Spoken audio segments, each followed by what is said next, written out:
ఇప్పుడు తమిళనాడులో ఉన్నటువంటి ఎన్నికలు కనుక మనం పరిశీలించినట్లయితే 234 అసెంబ్లీ సభ్యులు ఉన్నటువంటి తమిళనాడు ఎలక్షన్లలో 108 సీట్లు టీవీకేకి వచ్చినాయి. ఆ 108లో 2 దిక్కుల విజయ్ పోటీ చేయడం వల్ల విజయ్ 2 దిక్కుల సభ్యుడవుతాడు కాబట్టి అక్కడ 107 ఉంది. 107 ఉన్నప్పుడు 234లో సగం +1 అన్నప్పుడు 117 అసెంబ్లీ సభ్యుల సంఖ్య విజయ్కి అవసరం. కానీ విజయ్కు ఉన్నది 107. ఆ 107 ఉన్నప్పుడు తనకు ఇతర సభ్యుల యొక్క మద్దతు అవసరమైంది. ఇక్కడ ఒక సంకీర్ణమైనటువంటి ప్రభుత్వం ఏర్పడ్డది.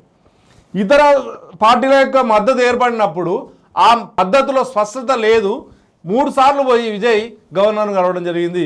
ఆ గవర్నర్ను కలిసిన దాంట్లో నాకు వీళ్ళ మద్దతు ఉందని చెప్పి చూపించలేకపోయాడు. దీంతో 3 సార్లు కలిసినప్పుడు కూడా విజయ్కి ఆ రాష్ట్ర గవర్నరు ప్రమాణ స్వీకారానికి సంబంధించినటువంటి ఒక టైం ఇవ్వడం కానీ, లేదంటే నీ బల నిరూపణ చేసుకో, నీకు ఆ మద్దతు ఉందని చూపించుకో అని చెప్పి ఒక అవకాశం కూడా ఇవ్వలేకపోయాడు.